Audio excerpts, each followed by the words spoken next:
This video features 17 free vegetable gardening hacks that I use all the time in the garden, and I've even thrown in a couple of bonus ones too. And I created this video to celebrate the launch of my new book, which comes out today, and it's called Grow Food for Free. Imagine being able to grow an abundance of food using only sustainable techniques and be able to enjoy homegrown produce every day of the year at zero cost. Grow Food for Free is packed with everything you need to know to grow food without needing any money, and it's suitable for both beginners and experienced gardeners. So get your copy of Grow Food for Free today using the link provided down below so you can unlock a future of free food. Now on to the hacks.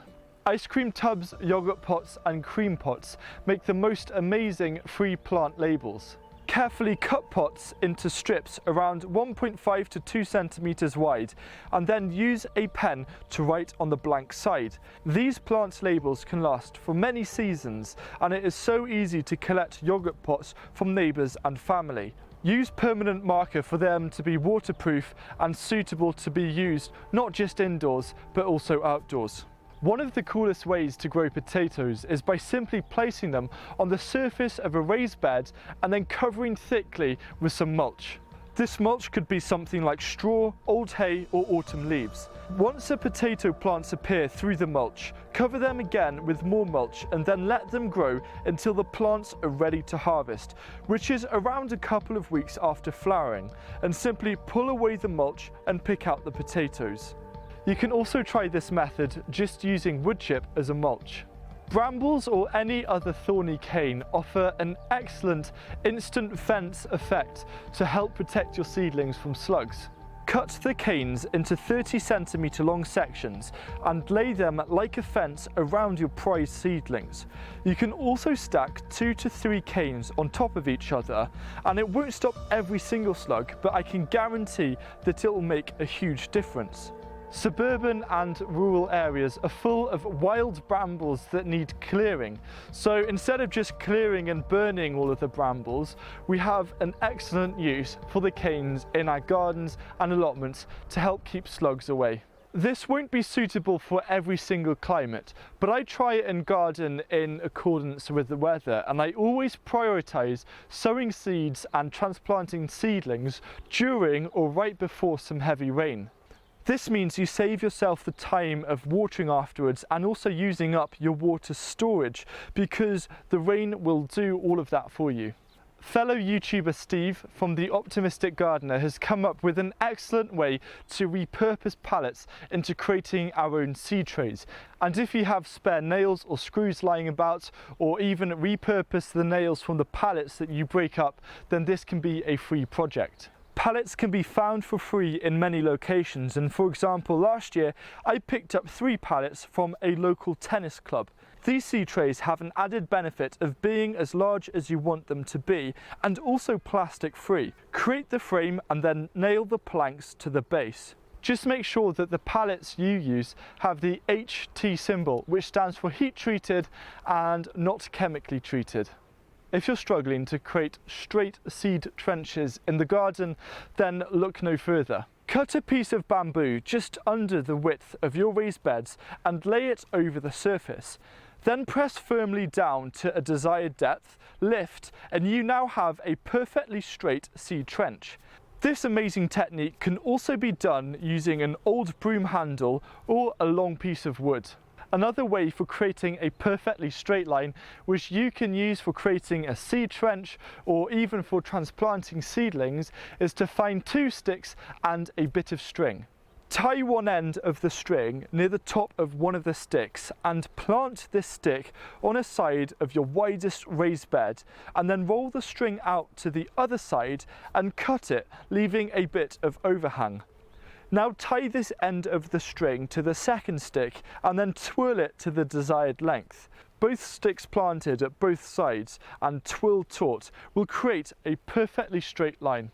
Made popular by Charles Dowding, the technique of multi-sowing allows you to grow more plants in less space, and it also means that you need less compost to get them growing. For example, beetroot, radish and turnips can be sown 4 to 5 seeds to a module and then transplanted, and as the clumps of seedlings grow, they will push away from each other. And multi-sowing also means that sowing and transplanting times are greatly reduced. Cardboard tubes like loo rolls make fantastic biodegradable plant pots to start off your seeds. Peas and beans work especially well, and when it comes to transplanting, you can place the whole cardboard roll directly in the ground as it will break down, which means that your plants will suffer far less transplant shock.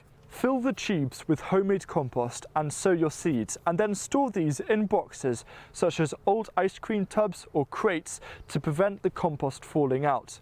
Alternatively, you can create 4 cuts at the end of one of the tubes and fold them inwards to create a pot. This hack is one of the most satisfying things any gardener can do. Fill an old rain gutter with compost and then sow seeds. This works very well for peas because when it comes to transplanting, create a trench in a raised bed and then slide the seedlings straight from the rain gutter into the trench and they have been instantly transplanted. But this also works really well for other things such as lettuce and salads. A quick bonus hack on the theme of peas. Use Christmas tree branches to create amazing pea supports when you just transplant your seedlings. Collect Christmas tree branches from neighbours and recycling facilities in early January and use to your heart's content. And this also works really well for sweet peas too. One of the most effective ways to easily increase the productivity of your garden is to scrap creating annual planting plans and instead look at monthly planting plans. There are so many benefits to this because a month-by-month look at the garden means you can plan ahead for when a gap appears, so you can sow seeds ready to transplant as soon as you have harvested a crop, so you can get 2 or 3 different harvests from the same space in one growing season. Using a monthly planting plan also really helps make you feel in control because it is so much simpler to look at what's happening on a month-to-month basis, and it means that the plan that you have is going to be very close to how the garden is laid out at any one point in time. Permaculturalist Bill Mollison devised an excellent way to ensure that your parsnips and carrots would have excellent germination. The trick is to not let the seeds dry out during germination by watering after sowing and then placing a plank over the row of seeds to reduce evaporation, and then remove the plank when you see small seedlings begin to appear. If you want to have healthy and strong tomato plants, there is one clever trick to really encourage a deep established root system. After transplanting a tomato seedling and giving it a deep water, don't water the seedling for 7 days to encourage the roots to grow in search of water. This then makes a more resilient plant that will also have greater access to nutrients and water as a result. Did you know that you can also grow dried peas and beans as well that you find in the back of your kitchen cupboard? Dried peas can be sown and grown indoors and outdoors and offer a fantastic harvest of not just peas but also pea shoots, which are a wonderful addition to any salad. Make sure you soak dried peas for an hour to help them germinate faster. Weeding your garden is not the most enjoyable job, but there's a few ways to make it far more effective. Firstly, block out a flexible once-a-week weeding session to stay on top, and then try and weed during the intense midday sun or just before, and then leave the weeds that you pull out on the surface of raised beds or on soil to wilt, and they will break down and save you a trip to the compost bin. A bonus tip is to use wood chip that can be sourced for free from local arborists as a material that you can lay down and use as pathways around your growing area. After a year or two, the wood chip will have broken down nicely, so you can simply scoop the composted wood chip up and mulch your containers and beds with it, and then replenish the paths with new wood chip. This is an excellent example of multifunctional gardening, and if you want to find out more about this technique, then look in the video description.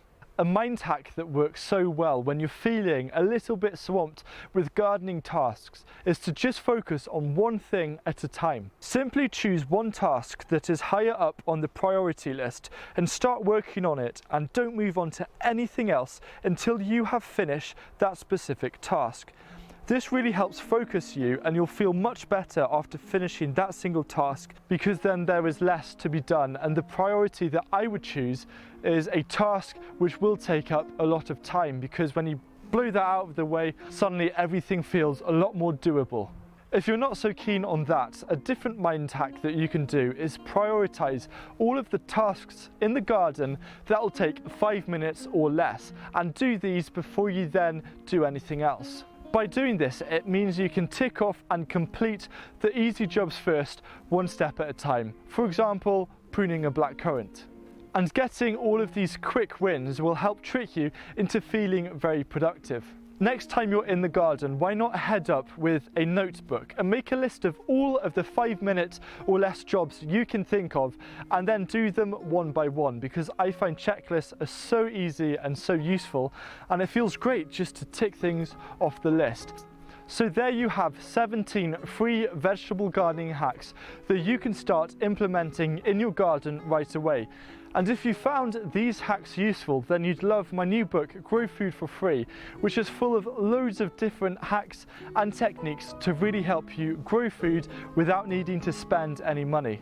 If you would like to support the channel and also learn how to drastically reduce costs in the garden, then get yourself a copy of Grow Food for Free today, and all of the information and links you need for that are down below in the video description and also in a pinned comment. I really hope you enjoyed this video, and let me know if you have a favourite hack or which one you're really looking forward to starting, and also if you have any questions or suggestions. And I look forward to seeing you again soon in another video. Goodbye.